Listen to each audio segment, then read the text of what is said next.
días. Gracias, gracias, gracias. Entonces, vamos a orar, entonces, para pedirle al Señor que inspire esta palabra, porque si no hay inspiración de Dios, es una palabra más nomás. Así que, Señor, te pido, Señor, que tú inspires con tu Espíritu Santo, que seas tú hablando, Dios mío. Lo importante que es, Señor, este momento para los corazones que están hambrientos de tu palabra. Yo te pido que tú los alimentes, Señor, y los dejes satisfechos. Señor, úsame. Yo me entrego a ti en cuerpo, alma y espíritu, Señor. Nada puedo hacer sin ti, y eso lo tengo muy claro. Así que te necesito. Ven, Señor, a hablar tú. En el nombre de Jesucristo. Amén. Cuando estábamos cantando, hay una canción que dice, eres más de lo que yo puedo expresar. Y eso para mí me rompió mi corazón, porque créanme, cada vez que predico aquí quedo frustrado porque no logro expresar lo que Él realmente es, lo grande de nuestro Dios. Y eso es una constante frustración en mi corazón, y yo le pido mucho al Señor, le clamo que me revele realmente lo grande que es Él, y que yo además, porque hay mucha revelación en nuestros corazones, en nuestra iglesia, pero poder expresarla, poder mostrarlo, poder que los demás se den cuenta de lo que uno está viviendo. Y ese es el problema más serio que tenemos nosotros. Yo creo que muchos sabemos muchas cosas de Dios, tenemos mucha revelación, pero nos cuesta entregar esa revelación. Aprendiendo que la revelación no es algo que nosotros vamos a crear y que vamos a ver o que el Señor nos tiene que dar, sino que es algo que está. La revelación es algo que ya nos fue entregado. Nosotros vamos sacando el velo, ¿no es cierto? Y vamos viendo lo que ya tenemos. La revelación es algo que está. Nuestro Dios está con nosotros, la presencia de Dios está con nosotros. Nosotros hemos ido aprendiendo y se nos ha ido revelando y ahí lo hemos ido viviendo y viendo. Pero créanme, todo ya está. Entonces, ¿qué es lo que es revelación? ¿Entienden eso? No es que vamos a empezar a vivir, va a haber algo nuevo. Dios ya puso todas las herramientas en nuestras manos. Dios, es grande, es poderoso, es tremendo. Y nos dejó a nosotros una tremenda herencia, una herencia magnífica, que nosotros tenemos que ir descubriendo a la medida que nos van sacando el velo y que nos vamos dejando tratar por este Dios, porque tiene que irnos preparando para asumir esta tremenda herencia que nos dejó Jesucristo. Y eso es lo que yo quiero hablar hoy día, una herencia magnífica, inmarcesible. Hay una palabra ahí que después vamos a detallar ese dicho, esa palabra que nos pone el Señor. Pero yo quiero que tengamos claro, porque para mí ha sido como una revelación. Para mí ha sido una revelación en mirar la palabra desde 2 versículos, y no estoy haciendo una doctrina, sino que esta es una verdad que está muchas veces corroborada, respaldada en la Biblia. En el Evangelio. En Juan 17, 18, y estos 2 versículos los dije la semana pasada al principio también. No me estoy repitiendo, es algo que yo quiero que ustedes también en sus corazones sea revelado, porque es fácil saberlo, conocerlo. Uno dice, sí, esa palabra ya la sé, pero hay que vivirla y leer la palabra de acuerdo a estos 2 versículos que les voy a dar, que fueron dichos exactamente la semana pasada, el domingo pasado, en el principio, como lo voy a hacer ahora. Juan 17, 18. Como tú me enviaste al mundo, así yo los he enviado al mundo. Quiero que ustedes entiendan y que se les sea revelado y vivan de acuerdo a esta palabra. Ustedes fueron enviados por Jesucristo como Él fue enviado.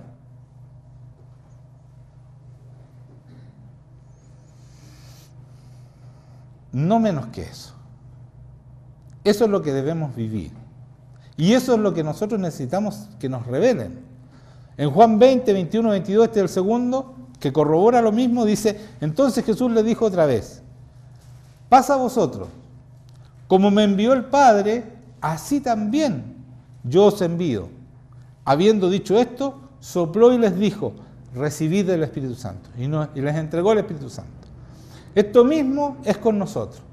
Nosotros cuando nos acercamos al Señor y conocemos al Señor, y nos hace aptos para entrar en su presencia por la sangre de Jesucristo que nos limpia y podemos entrar a su presencia, recibimos el Espíritu Santo y empieza nuestra caminar, nuestra obra, ¿no es cierto?, que es la que tiene preparada Dios de antemano para cada uno de nosotros. Entonces, no es que nosotros somos cristianitos, ni que tenemos que ser obedientes, el Señor nos pone en nuestras manos todas las herramientas para poder hacer crecer esta herencia que recibimos de Él, porque dice así como yo fui enviado, así mismo los envío a ustedes. Toda la herencia, todo el poder, toda la magnificencia de Dios a favor nuestro. Por lo tanto, yo les pido a ustedes que entiendan que nosotros heredamos algo tremendo, grande, poderoso, lo mismo que Jesucristo heredó cuando vino a esta tierra como hombre. El poder absoluto de Dios, el respaldo absoluto de su Padre. Pero, ¿cuál era la condición? Hay varias condiciones. Pero primero miremos la herencia. Una herencia, no sé si ustedes han recibido alguna vez una herencia, es algo que nosotros recibimos de gracia, sin haber hecho nada por ella. Recibimos la herencia porque muere alguien y nos deja, ¿no es cierto?, sus bienes, etcétera, etcétera. Puede ser cualquier herencia. Pero nosotros, cuando recibimos, supongamos que nuestros padres se han sacrificado mucho para dejarnos una herencia, y nosotros tomamos esa herencia y decimos, vamos a vivir y vamos a despilfarrar esta herencia, la vamos a botar, vamos a ser como el hijo pródigo. Otros no, son más responsables y dicen, no, yo esta herencia la voy a fructificar, voy a hacerla crecer, no la voy a despilfarrar. Y Jesucristo, que recibió esa herencia grande de su Padre, dice, ¿saben qué? A ustedes yo les dejo esta herencia. Y nosotros, los cristianos, y estoy hablando de todos los cristianos, hemos despilfarrado. El 99,9% de los cristianos están despilfarrando esta herencia. Porque o no la entienden, o no saben, o no quieren. Porque la revelación está ahí. La palabra está ahí, para todos los que quieran entenderla y quieran vivirla. Entonces, quiero que entiendan que el ser enviado como Cristo fue enviado es una tremenda herencia, un tremendo poder que está en nuestras manos y que todo lo que Jesucristo hizo lo podemos hacer nosotros y aún más, dice el Señor. Jesucristo mismo dijo, cosas mayores harán ustedes. Él no estaba mintiendo cuando dijo eso, porque es Dios y Dios no es mentiroso. No es hombre para que mienta, dice la palabra, ¿cierto? Diciendo que nosotros mentimos. Pero nosotros tenemos el Espíritu Santo y vamos a superar todas esas falencias que tenemos con esta herencia tremenda y este Espíritu Santo que es el poder de Dios. Entonces, quiero que no vayan todavía, voy a leerles, en Juan 5:19 dice, respondió entonces Jesús y les dijo, de cierto os digo, no puede el Hijo hacer nada por sí mismo, sino lo que ve hacer el Padre. Esto es lo que quiero resaltar. No puede el Hijo hacer nada por sí mismo, sino lo que ve hacer al Padre. Porque todo lo que el Padre hace, también lo hace el Hijo igualmente. Entonces el Señor Jesucristo decía, ¿saben que yo no hago nada? Nada, sino por mí mismo. Todo lo que yo hago es voluntad del Padre. Es porque Él me lo da. Y a nosotros nos mandó igual, ¿no es cierto? Y vamos a Juan 15, vayan a Juan 15, es un pasaje muy conocido y lo hemos revisado muchas veces, pero quiero que lo revisemos ahora con la mente puesta que fuimos enviados como Él fue enviado. Vamos a leer sabiendo que yo soy enviado y tú, todos los que están aquí, somos enviados como Cristo fue enviado. No a pecar, porque Cristo no salió a este mundo, no vino a este mundo a enseñarnos cómo pecar, pasando piola, vino a ser santo. Por lo tanto, si nosotros fuimos enviados como Él, vinimos a aprender a ser santos como Él nos enseñó. ¿Capiche? pero más tranquilo, ¿ya? Tranquilo. No se me suba por el chorro. Ya. Entonces, nosotros fuimos enviados a ser santos, como Él fue enviado. No se olviden de eso, somos enviados como Él. ¿Ya? Entonces, dice, yo soy la vid verdadera y mi Padre el labrador. Todo pámpano que en mí no lleva fruto, lo quitará, y todo aquel que lleva fruto lo limpiará, para que lleve más fruto. Ya vosotros estáis limpios por la palabra que os he hablado. La palabra que os he hablado. Si ustedes no han escuchado la palabra directamente de Jesucristo, tienen que aprender la palabra. Para ser limpios y vencer el pecado, tienen que aprender la palabra. ¿Ya? ¿Cuál es la palabra que está hablando aquí, Señor? Que os he hablado, la que Él dijo, el Evangelio. Eso es lo que Él dijo. Y usó muchos párrafos del Antiguo Testamento, pero está hablando de lo que Él dijo, ¿ya? La que os he hablado. Permaneced en mí y yo en vosotros. Como el pámpano no puede llevar fruto por sí mismo si no permanece la vid, así tampoco vosotros si no permanecéis en mí. Entonces, atención aquí. Debemos permanecer en Él y Él en nosotros. O sea, tenemos a Cristo en nosotros. ¿A través de quién? Del Espíritu Santo, ¿no? Pero es Cristo. Dices, yo permanezco en usted. Si usted permanece en mí, yo permanezco en ti. Si Él permanece en nosotros, ¿podemos seguir siendo pecadores y haciendo lo que nos da la gana? ¿O podemos ser enviados como Él fue enviado? Se dan cuenta que Él nos da todas las herramientas para cumplir con la meta que Él nos trazó. Él no nos deja solos. No dice, vayan y hagan lo que puedan. Dice, yo voy a estar en ustedes, pero ustedes tienen que estar conmigo. Entonces, esto tiene un costo. No es por gracia ya. Tu primer encuentro, el atropello, ¿no es cierto? Cuando tú te encuentras con Jesucristo, es un choque tremendo en nuestras vidas y nos cambia, nos transforma y nos hace aptos para poder entrar en la presencia de Dios. Pero después hay un costo, tiene un valor. No es gracia, no es un regalo. Tú debes aprender la palabra. Tú debes pasar tiempo con Dios para que Él esté en ti. Debes permanecer en todo momento con Dios para que Él esté en ti. Hay un costo. No es como dicen por ahí que todo es por gracia. Aquí hay un costo para ser transformado. Entonces dice, permaneced en mí y yo en vosotros, como el pámpano no puede llevar fruto por sí mismo si no permanece en la vid, así tampoco vosotros si no permanecéis en mí. Yo soy la vid, vosotros los pámpanos. El que permanece en mí y yo en él, éste lleva mucho fruto. Entonces, si no hay una relación íntima con este Señor, que es por su sangre, ¿no es cierto? Ese es el regalo que nos da, es porque Él se sacrificó, nosotros podemos entrar a su presencia y permanecer en Él, entonces Él permanece en nosotros. Y dice, porque separados de mí, nada podéis hacer. Dice, separados de mí, nada podemos hacer. ¿Y se acuerda lo que leía antes? Dice, no puede el Hijo hacer nada por sí mismo. Separados de mí, nada puedes hacer. Yo no puedo hacer nada por sí mismo. ¿Hay alguna diferencia en lo que vino a hacer Jesucristo y en lo que nosotros podemos hacer?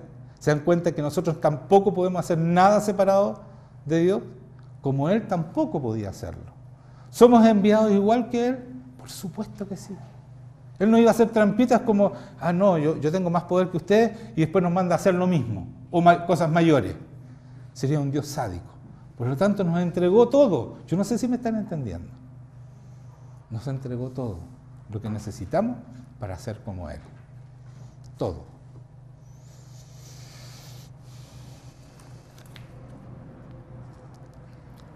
El que en mí no permanece será echado fuera como pámpano y se secará. Y lo recogen y lo echan en el fuego y arden. No sé si necesitan explicación para eso. Una rama que de la parra, si tú la cortas, la separas de la parra, se seca. Y después la echan al fuego y arde. Es tan fácil como eso. Nosotros somos esa rama, ese pámpano. Si nosotros nos separamos de Dios, nos empezamos a secar. Y si no pasamos tiempo con Jesucristo, Él no está en nosotros y nos secamos. Porque Él es la vida. La vid es la vida. Y si yo no tengo vida, me seco y me muero. Y me voy al infierno. Porque ese es el echar en el fuego. Dice, se secará, lo recogen y lo echan en el fuego y arden. Si permanecéis, en cambio, dice el Señor, si permanecéis, el cambio lo puse yo, si permanecéis en mí, mis palabras permanecen en vosotros. ¿Cómo yo puedo hablar la palabra si yo no la leo, no la estudio, no le pido al Espíritu Santo que me la explique, no hago nada de eso?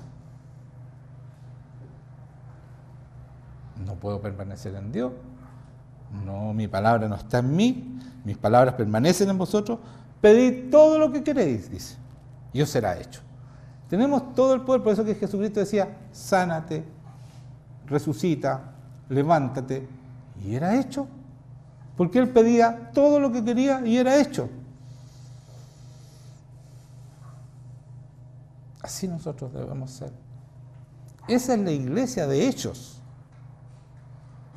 del libro Hechos, y la iglesia que debe ser nosotros. Debemos hacer cosas y no seguir hablando.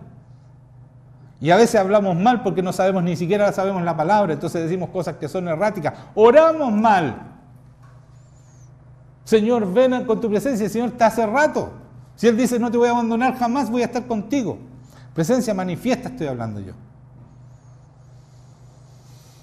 De repente yo escucho oraciones y están orando mal. ¿Por qué están orando mal? Porque están orando cosas que ya tenemos.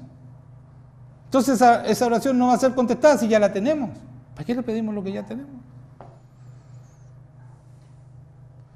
La presencia de aquí es manifiesta y mucha gente dice, ven Señor, queremos más de ti. Está todo. Él dice que su espíritu lo da sin medida. Está todo.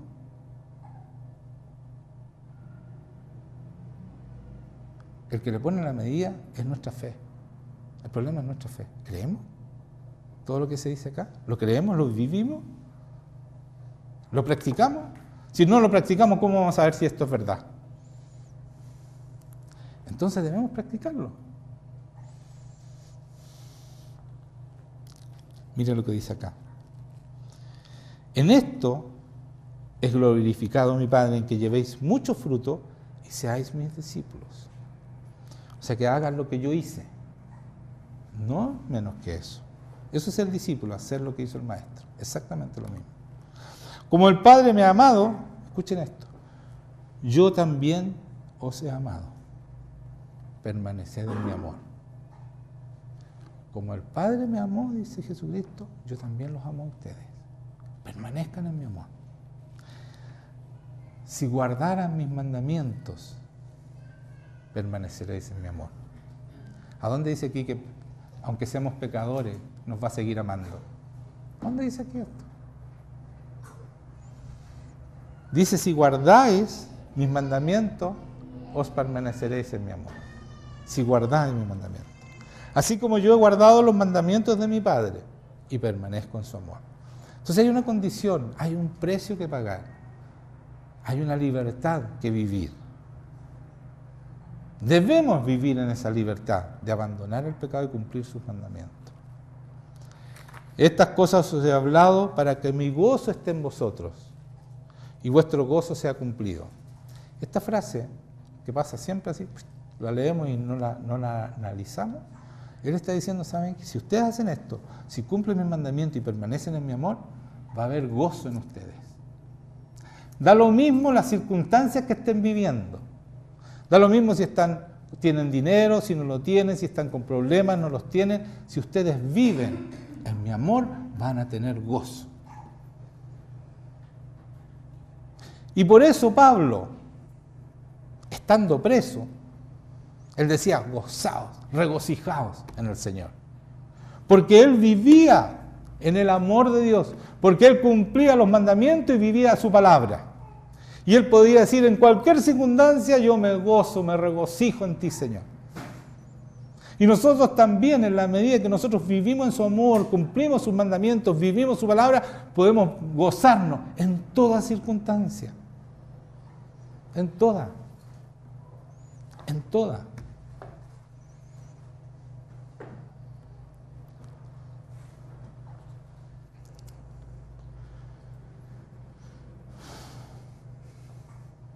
Retrocedamos un poquito y vamos a Juan 14.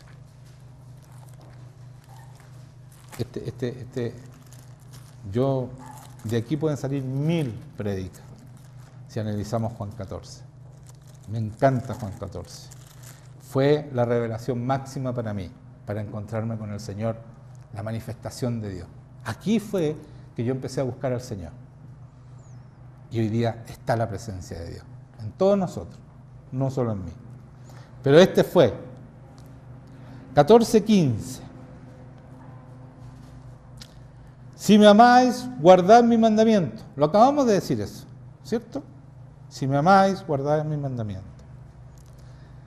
Y yo rogaré al Padre y os daré otro Consolador para que esté en vosotros para siempre. Ese es el que está en nosotros, que dice.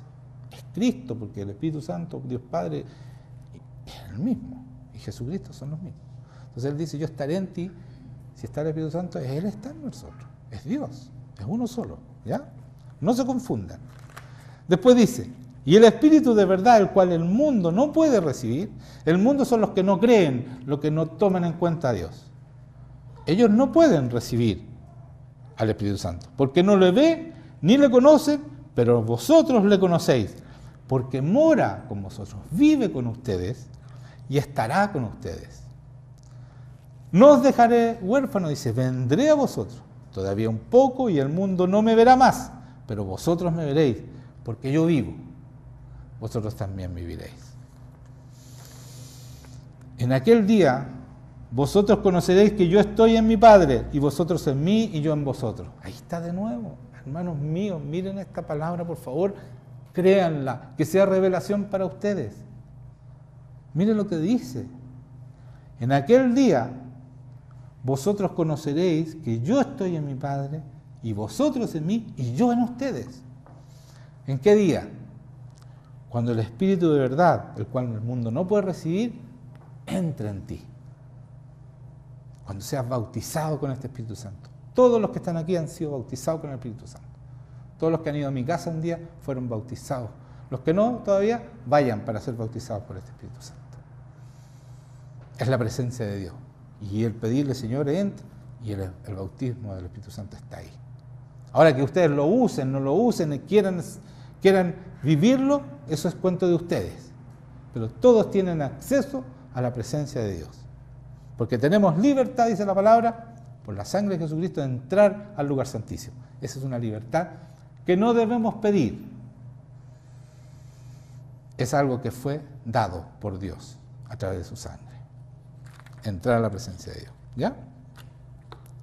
Entonces, estábamos en el 14, 19. En el 20. El 21 dice, el que tiene mis mandamientos y los guarda, ese es el que me ama, y el que me ama será amado por mi Padre, y yo le amaré y me manifestaré a él. El que tiene mis mandamientos y los guarda, ese es el que yo me voy a manifestar. Está hablando de manifestación real, no omnipresencia, porque las iglesias confunden la omnipresencia, que Dios está en todo lugar, con su manifestación. Está hablando de manifestación real. Le dijo Judas, Señor, ¿cómo es que te manifestarás a nosotros y no al mundo? No a los que no creen. Respondió Jesús y les dijo, el que me ama, mi palabra guardará. ¿Han leído la palabra? ¿Saben la palabra? Porque si ustedes no saben la palabra, mal la pueden hacer. El que me ama, mi palabra guardará. Si ustedes quieren decirle al Señor que lo aman, deben conocer la palabra. Bajo revelación del Espíritu Santo. Dice, mi palabra guardará y mi Padre le amará y vendremos a Él y haremos morada, vamos a vivir con Él. Dice, con Él. ¿Ya?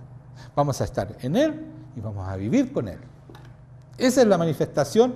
En Él, está en mí y vive conmigo.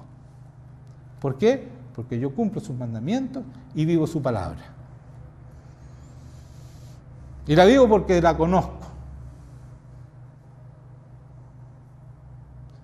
El que no me ama no guarda mis palabras, y la palabra que habéis oído no es mía, sino del Padre que me envió. Entonces la palabra, ¿cuál es la palabra? El que no me ama no guarda mis palabras. Y las palabras que habéis oído, las que dije, las que ustedes escucharon, no son mías, me las dio mi Padre, dice. ¿De qué palabra está hablando? Del Evangelio, de lo que Él habló está hablando, ¿cierto? Esa es su palabra, la que debemos cumplir, porque muchos se hacen una confusión. Escúchenme esto, porque, ¿qué le estoy diciendo? Hacen una confusión. Oye, entonces eres legalista, quieres que cumpla toda la ley. No, Jesucristo está hablando lo que yo estoy diciendo, lo que yo dije. Mis palabras me las dijo el Señor, es lo que yo digo, lo que ustedes tienen que cumplir. Si me aman, tienen que vivirla. Entonces los mandamientos y su palabra, la palabra de Jesucristo es lo que nosotros debemos vivir. No confundir, ¿ya? Entonces, os he dicho estas cosas estando con vosotros, mas el Consolador, el Espíritu Santo, a quien el Padre enviará en mi nombre, Él os enseñará todas las cosas y os recordará todo lo que yo os he dicho. Lo que yo he dicho, Él te lo va a recordar. El Espíritu Santo, ya lo está aquí el Espíritu Santo hace muchos años, desde Pentecostés que está con nosotros los cristianos. Entonces, si una iglesia no está el Espíritu Santo, huyan de esa iglesia, huyan por sus vidas, huyan, porque donde no está el Espíritu Santo no hay vida, hay muerte. Le digo a los que son cristianos de otras iglesias, y si algún día ustedes sienten que aquí no hay Espíritu Santo, huyan de esta iglesia, huyan. Porque van a morir espiritualmente.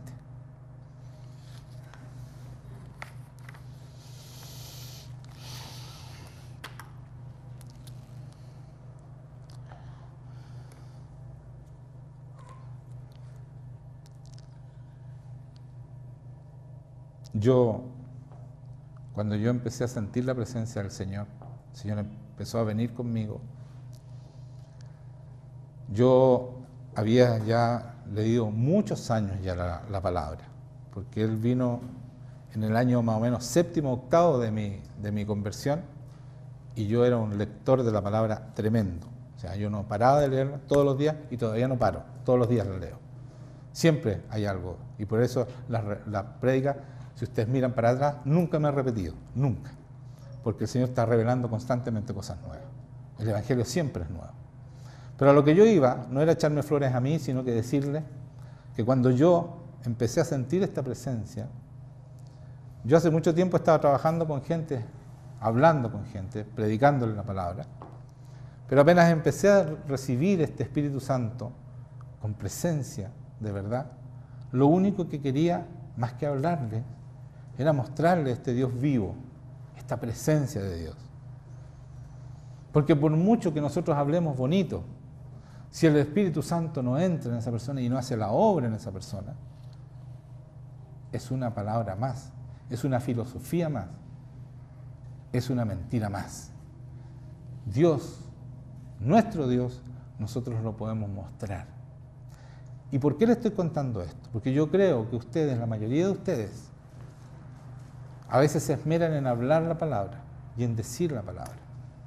Pero lo importante es la oración. Es cuando tú le pones al Señor delante. O llevas a esta persona a los pies del Señor. Eso es lo importante.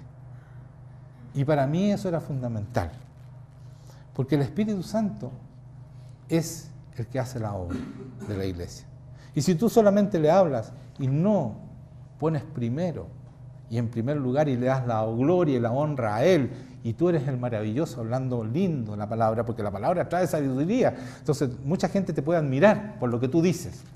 Pero si tú no pones al Señor primero, mostrando su presencia, si tú la tienes, y todos ustedes la tienen, y no oran por esas personas para que el Señor venga y ellos entiendan que hay un Dios poderoso y que esa palabra es verdad, porque se cumple en cada sílaba que dice acá, se cumple en lo natural y en lo sobrenatural, ustedes no van a hacer la obra que Cristo vino a hacer.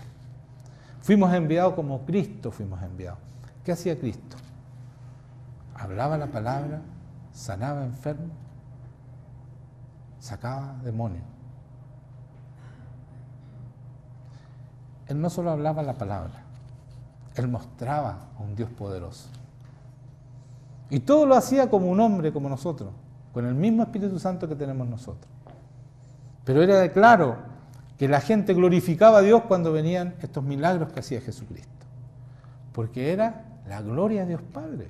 Todos glorificaban a Dios no a Jesucristo, a gloria de Dios. Y eso es nuestra tarea, que glorifiquen a Dios, no a ustedes, ni a mí, ni a nadie, sino que a Dios. ¿Y cómo hacemos eso? Cuando tú sanas a una persona, esa persona va a agradecerle a Dios porque sabes que tú no eres sanador. Nosotros no somos sanadores, no somos nada. Si no estamos con Él, si Él no se presenta, si Él no hace la obra, no somos nada. Dice, sin mí, separados de mí, nada pueden hacer. Entonces, si ustedes no ponen al Señor, no oran para que el Señor se presente, están haciendo una obra absolutamente estéril. Estéril. Siempre, yo cada vez que conversaba con una persona, estaba ansioso de poder orar por esa persona. No dejaba escapar ese momento de oración, porque ahí se manifestaba la gloria de Dios, y no Juan Manuel. Y eso tenemos que tenerlo claro, eso es lo que debemos buscar con las personas, para convertirlas, para dar fruto de una vez por todas. Y no ser como la higuera que el Señor la quería cortar, porque no daba fruto.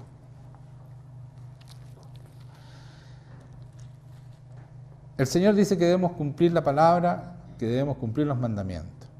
Y para eso pone el Espíritu Santo, o sea, el Espíritu Santo para que nosotros seamos santos, como dice, valga la redundancia, ¿no es cierto? Entonces, yo quiero que entiendan esto. Él pone el Espíritu Santo para que yo sea santo. En la medida que yo me santifico, tengo una relación más íntima con Dios. Va creciendo mi relación. Pues lógico, me voy acercando más, ¿no es cierto?, a Él. Él viene con más manifestación. Él es más presente en mi vida, ¿cierto? En la medida que yo voy haciendo y acercándome a ser santo. Y la palabra dice que el Espíritu que Él ha hecho morar en nosotros nos anhela celosamente. Lo decía la semana pasada.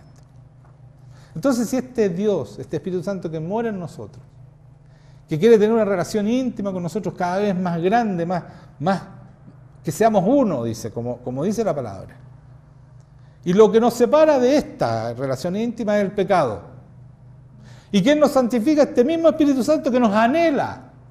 Por lo tanto, basta con que yo no quiera pecar más. Escuchen esto. Y no voy a pecar más porque este Espíritu Santo va a hacer la obra. Está desesperado por hacer esa obra en ti. Anhela tener esa relación íntima contigo. Y lo que está sujetando esta relación es que tú sigues pecando. ¿Me entienden o no? ¿Están vivos? ¿Están ahí? Es eso lo que nos separa, para que todo el poder de Dios se manifieste. El Espíritu Santo anhela estar con nosotros, anhela esta relación maravillosa, que solamente va a ocurrir cuando tú seas santo. Pero ¿quién nos santifica? El mismo Espíritu Santo. Entonces debes dejarlo. Él lo va a hacer, pero así. Entonces nos han hecho creer que es difícil, que no se puede, que puras mentiras. Esto es revelación, amigo. Esto es revelación. Se dan cuenta, el Espíritu Santo está ahí dentro tuyo. Está esperando que tú lo dejes hacer la obra, para que tú abandones el pecado de una vez por todas. Lo dejes.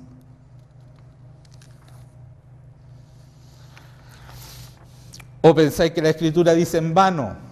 El Espíritu que Él ha hecho morar en nosotros nos anhela celosamente. ¿Es en vano esto que dijo la Escritura? ¿Y por qué no pasa eso? ¿Por qué no la gloria de Dios ya está cayendo y nosotros estamos haciendo un avivamiento y cambiando la nación? ¿Por qué no está pasando eso?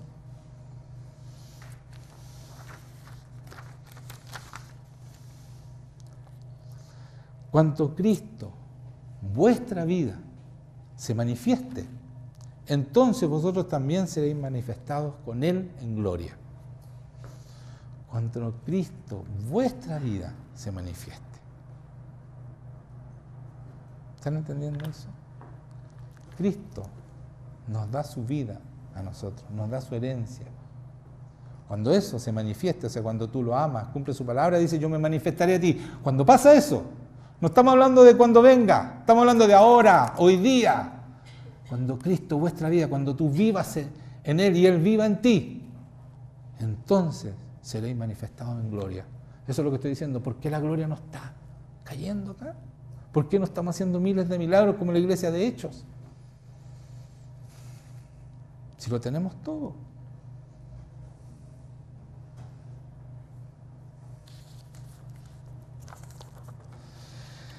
Pídeme y te daré por herencia las naciones. ¿Ustedes creen que Dios, Jehová, dice esto? ¿Estaba diciendo un bluff? Dice, pídanme. Y yo le voy a dar por herencia a las naciones. Jesucristo dijo, vayan y hagan discípulos a las naciones. ¿No nos dio la herramienta para hacerlo? ¿Por qué eso no ocurre todavía?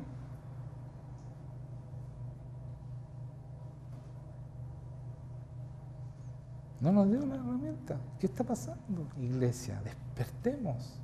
No le digo despierten, despertemos. Eso está para nosotros. Esa es nuestra herencia. Pídanme. Tienen todo para ustedes. Y como posesión tuya, los confines de la tierra. Pídeme y te daré la herencia de las naciones. Y como posesión tuya, los confines de la tierra. Ninguna arma forjada en contra tuya prosperará. Y condenarás toda lengua que se levante contra ti en juicio. Esta es la herencia de los siervos de Jehová. Y tu salvación de mí vendrá, dijo Jehová. La salvación ya vino de Jesucristo, de eso está hablando. Pero miren lo que dice, ¿saben qué? Nada que hagan en contra tuya va a prosperar. Esa es nuestra herencia, o sea, no tenemos por dónde perder, hermanos míos. No tenemos por dónde perder. Está ganada esta guerra. Tenemos que dejar que el Espíritu Santo nos santifique, que Jesucristo se manifieste la gloria en nosotros, y esta nación es nuestra, y muchas otras naciones. Estamos hablando de espiritual, pero espiritual significa todo, porque lo que permanece es lo espiritual, lo que no vemos. Y de eso se está tratando aquí, que la gente cambie, sea transformada, no siga viendo los índices paupérrimos que tenemos como país. De eso se está hablando, que cambie la gente, sea transformada. Pero para eso debe haber hombres transformados que puedan dar a luz personas transformadas, hombres que tengan vida o mujeres que tengan vida, porque no se puede dar vida desde un muerto, de alguien que está muerto.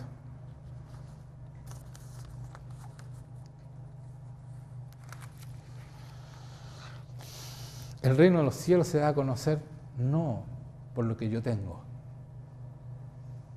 sino por lo que yo muestro, por lo que yo entrego. ¿Tú tienes al Señor?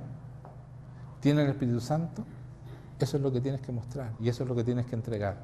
¿Recibiste de gracia? Eso es lo que recibimos de gracia, el Espíritu Santo. Cuando nos encontramos con Dios, bueno, darlo de gracia. David y Goliat. 1 Samuel 7. ¿Por qué quiero ir a David y Goliat? 1 Samuel 7, vamos allá. Estamos terminando. Esto es cortito. Fíjate que David y Goliat es una historia tremenda y que es cierta, es su historia, no es una historieta, como muchos la han querido hacer parecer. 1 Samuel 17. Sí. No, de 17. 1 Samuel 17. Ahí está. David mata a Goliat, dice el título. O sea, ya nos dicen al final al tiro. ¿Ya? David era un hombre, hasta ahí un niño, joven, muy joven, que había sido ungido con el Espíritu Santo porque ya había sido ungido por el profeta como futuro rey de Israel. Y estas son las circunstancias cuando llega a ver a los hermanos. Y no voy a leer todo el pasaje 17, pero había un hombre ahí que estaba desafiando a los ejércitos de Israel, que era Goliat. Y decía, salió entonces del campamento de los filisteos un paladín, que este es Goliat, el cual se llamaba Goliat de Gat, y tenía de altura 6 codos y un palmo. O sea, medía aproximadamente este chiquillo 3,86 metros. O o sea, era un gigante. En ese tiempo había gigantes en la tierra. Por eso que no, uno dice, no, a veces es mentira, había gigantes. A él no lo nombran como gigante, pero sí había gigantes, ¿ya? Y medía 3,86 m este chiquillo. O sea, era grande. Y David era chiquitito, porque en ese tiempo los hombres medían unos 50, unos 60 con el más grande, ¿ya? Entonces, vean la diferencia. Dice, ya, y traía un casco de bronce en su cabeza y llevaba una cota de malla. La cota de malla es lo que se ponían de aquí, acá, como un cuello, y después también se cubrían esta parte de aquí, una malla metálica. ¿Ya? Una cota de malla y era el peso de la cota 5.000 ciclos de bronce. O sea, solamente esta mallita pesaba 72 kilos. O sea, ese es el hombre con que Goliat, el Goliat con el cual David, chiquitito, se va a enfrentar.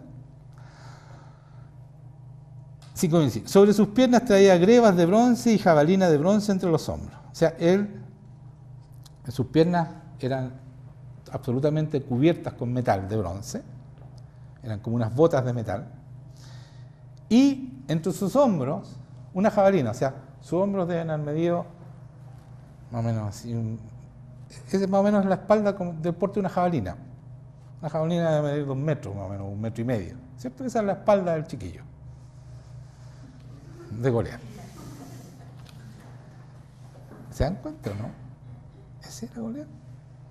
Es para que más o menos entiendan ustedes de qué se trata, no es que uno dice Goliat y David es la papa, no era la papa. Y el asta de su lanza era como un rodillo de telar. Un rodillo de telar es más o menos de este diámetro. Ese era el palo de la lanza del caballo.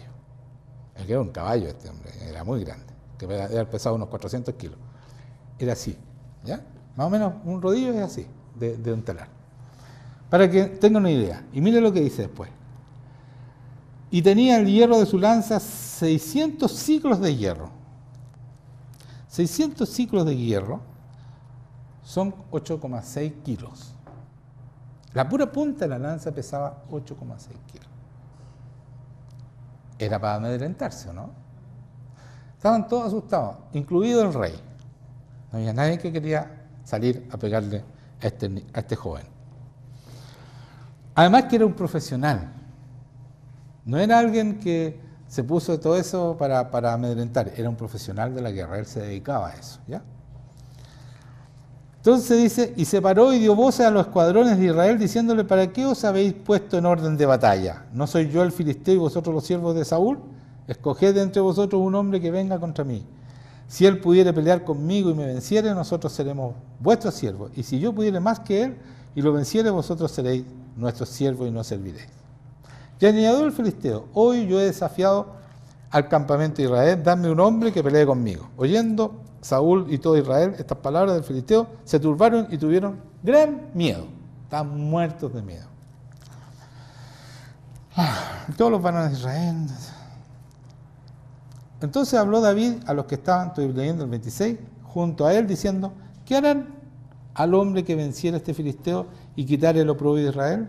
Porque, ¿quién es este filisteo incircunciso? ¿Qué se cree este incircunciso? Dice David. ¿Ya? ¿Para qué? Para que provoque a los escuadrones del Dios vivo. ¿Qué se cree? Este pati pelado. Sí, es que este es un hombre de Dios, un hombre verdadero de Dios. Así debemos ser nosotros. Yo estoy leyendo la historia de David para que ustedes vayan, y él tiene el Espíritu Santo para que ustedes vayan captando cómo debemos ser nosotros. Debemos ser valientes. Esta es una guerra. Y esto es para valientes, hermanos míos. No es para cobardes. Si alguno de aquí es cobarde, váyase. De verdad, váyase. Porque esta es una guerra de verdad.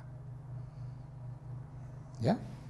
Y el pueblo le respondió las mismas palabras diciendo, así hará al hombre que le venciere. Y oyendo hablar Eliab, su hermano mayor, con aquellos hombres, se encendió en ira contra David y dijo, ¿para qué has descendido acá? ¿Y a quién has dejado aquellas pocas ovejas en el desierto?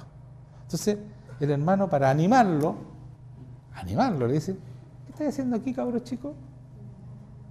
¿Con quién dejaste esas pocas ovejas? O sea, lo destruyó, ¿no es cierto?, anímicamente. Como diciendo, si tú te dedicas a cuidar ovejas, y pocas, ni siquiera es capaz de cuidar muchas, ¿qué venía a hacer acá? Pero este hombre que ya era sabio, porque tenía el Señor, le dice, yo conozco tu soberbia, el mayor, le sigue diciendo, insultando, yo conozco tu soberbia y tu malicia de corazón, que para ver la batalla has venido. O sea, viniste a puro sapear nomás. Estamos hablando bien vulgarmente. Viniste a puro sapear, viniste a puro sapear, ¿qué estás haciendo aquí? Porque eso, así habla uno con el hermano chico, ¿cierto? ¿Qué he hecho yo ahora?, le dice David. No es esto mero hablar, estás puro hablando nomás. Es puro bla bla lo que estoy diciendo, dice. Yo te voy a mostrar que yo no solo hablo, le dice. Bueno. Y apartándose de él a otros, ya, se fueron.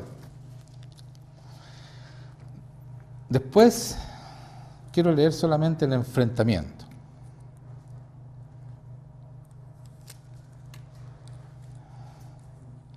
Cuando el filisteo miró y vio a David, le tuvo en poco. Imagínense, ese está en el 42.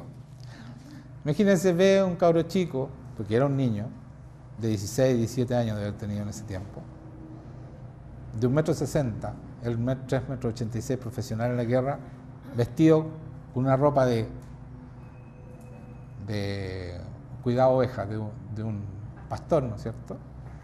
Un simple pastor, como Juan Manuel, quizá un poco más chico que yo, más buen mozo porque era rubio y de buen parecer. Pero ve a este niño y dice, ¿y esto me mandaron? El ejército de Israel, famoso por sus victorias. Lo tuvo en poco, porque era muchacho y rubio y de hermoso parecer. O sea, un niño lindo me mandaron. Bueno, y con esto me van a pegar a mí. Y dijo el filisteo a David, ¿soy yo perro para que venga a mí con palos? Y maldijo a David por sus dioses. Y dijo luego el filisteo a David, ven a mí y daré tu carne a las aves del cielo y a las bestias del campo. Entonces dijo David al filisteo, antes que diga todo esto, yo les quiero decir que David era un adorador. Por eso yo les digo, es tan importante el tiempo de adorar, que muchos de ustedes se pierden a la mitad o un poquito más porque les da lata porque adoramos mucho. Este hombre, que llegó a ser el rey más importante de Israel, partió adorando. Él adoraba al Señor y tenía una relación con Dios. Dios venía cuando él adoraba.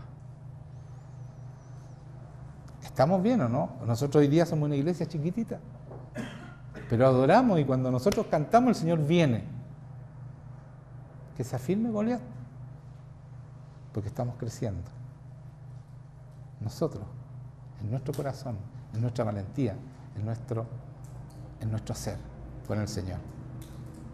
Vamos a ser como ese Goliat, porque empezamos adorando y el Señor viene.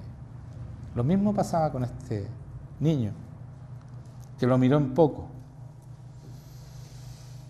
Y le dice, entonces dijo David al filisteo, este pastor, adorador, tú vienes a mí con espada y lanza y jabalina,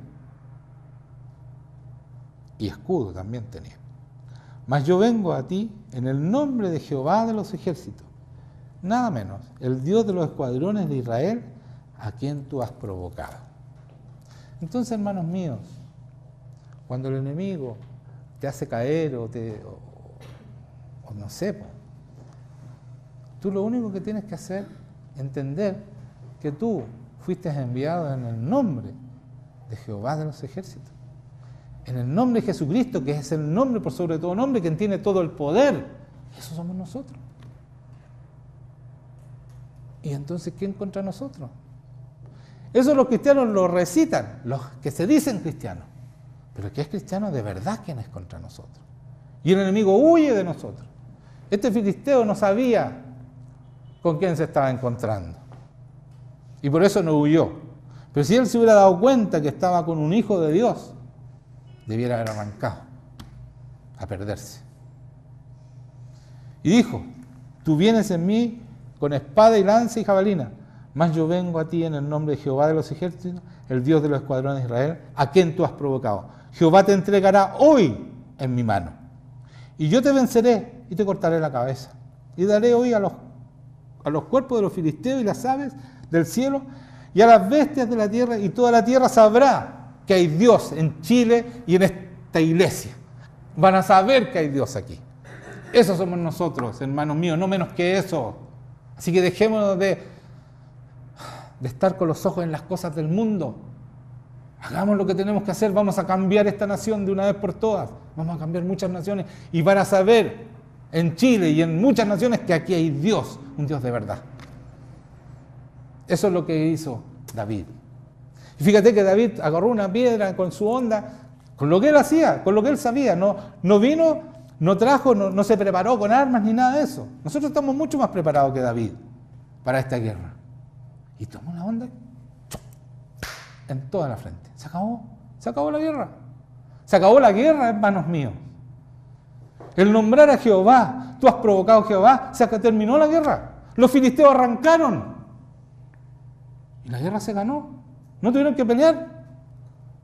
Cuando un hombre se para en el nombre de Dios, se acaba la guerra. Pero necesitamos uno. Si aquí hay 10, hay 20, mucho mejor. Con uno el Señor gana la guerra. Cambió la circunstancia absolutamente. Se transformó. Eso de los que estaban todos, como decía, estaban llenos de miedo, estaban aterrorizados. Salieron persiguiendo a los otros por un solo hombre que se levantó en el nombre de Jehová, de Jesucristo, el nombre por sobre todo nombre, que está en nosotros. Que está en nosotros. Lo acabo de leer, lo acabo de predicar. Está en nosotros. ¿Por qué tenemos miedo? ¿Por qué seguimos siendo vencidos? ¿Por quién? ¿Dónde están los Goliat que nos pueden vencer? Qué buena prédica. Buena. ¿Cierto que es buena? ¿Sí o no? ¿No es buena, po, no? Sí, po.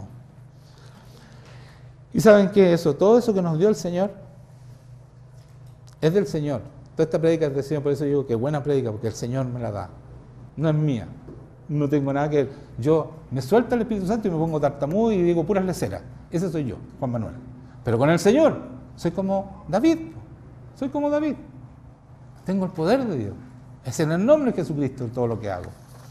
Y dice acá, esto es lo último. El Señor nos dio todas las herramientas para que seamos como Él. Y hay un profeta que se llama Eliseo, que fue preparado por Elías. Y Elías pronto a morir le dice, Eliseo, ¿qué es lo que tú quieres de mí? Pide lo que tú quieras. Cuando habían pasado, dice, pide lo que quieras que haga por ti. Entonces, antes que yo sea quitado de ti, dice. Y dijo Eliseo, te ruego una doble porción de tu espíritu sobre mí. Nada menos. O sea, todo lo que tú tienes, el doble. Eso es lo que nosotros debemos desear en vez de quedarnos con un cuarto de lo que Jesucristo nos dio y dar pena. Es pedir al Señor Jesucristo, ¿sabes, Señor? Tú tenías mucho poder, yo quiero el doble. Esa es mi herencia. Yo quiero, ¿lo puedo pedir o no? Él lo pidió, ¿por qué yo no? ¿Por qué yo no? ¿Por qué ustedes no? Queremos el doble. Vamos a pedir el doble, ¿no? Porque ya tenemos la herencia, tenemos el manto, ese mismo manto que él golpeaba el agua y separaba las aguas. Ese era el poder que tenía Elías. Él le pidió, ¿sabes qué? Yo quiero eso, pero el doble. Y lo recibió, fíjense. Fíjense, lo recibió. Porque el Señor dice, ¿saben que yo voy al Padre? Pídanme todo lo que quieran y yo se los daré. ¿Le puedo pedir que quiero el doble de unción o no? Ay, pero eso es demasiado. Él me dijo que yo pidiera lo que quisiera.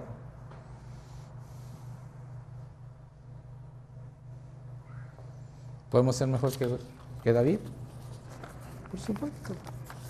Por supuesto que sí. ¿Se dan cuenta lo que somos? Podemos, por eso que cuando yo escuché en esa canción, ¿cómo es la canción? Eres más de lo que puedo expresar. Esa canción, yo me quebré, porque de verdad nosotros no tenemos idea al Dios al cual estamos sirviendo. No tenemos idea. porque es mucho más de lo que yo puedo expresar. Yo creo que expresé un poquito hoy día. Ojalá sus corazones entiendan quiénes son ustedes en el Señor. Esto no es venir a sentarse un domingo y pasar piola la vida y después irse a estar con Él. Es romper el cielo para que el cielo invada y el reino de Dios se conozca en este mundo. Es eso lo que nos llamó al Señor. Es romper el cielo para que invada este mundo y podamos mostrar al verdadero Dios. Amén. Entonces vamos a hacerlo. Vamos a hacerlo, ¿no? ¿Cuántos están conmigo? Que levanten la mano los que están conmigo. Hay harto. Con todo eso tenemos para muchas naciones. Créanme, si con uno, yo les dije uno que se levante en el nombre de Dios, la guerra está ganada. Porque así lo hizo David. Él ganó la guerra. Si ustedes leen más abajo, léanlo porque es súper entretenido esa parte. Cuando leen más abajo, los filisteos arrancaron después que vieron esto. Y cambiaron las circunstancias y el rey era maravilloso y era todo diferente. Un hombre que supo quién era en Dios. Uno solo, porque él dijo, este ejército es de Dios. ¿Qué se cree ese que está? Era todo el ejército de Dios. Pero uno que sabía realmente y creía quién era en Dios, cambió todas las circunstancias de la nación, de Israel. Nosotros también. Si somos todos los que levantaron la mano, créanme, vamos a cambiar las circunstancias de esta nación. Absolutamente. Da lo mismo que esté presidente, eso da lo mismo. Los que pueden cambiar la situación, porque el rey Saúl era un rey, elegido por Dios, pero no hizo lo que tenía que hacer. O sea, da lo mismo, es el hombre que cree quién es, que cree lo que Dios puso en nosotros, que sabe cuál es su herencia. Y no me suspiren más. Háganlo. ¿Ya? Vamos a orar entonces.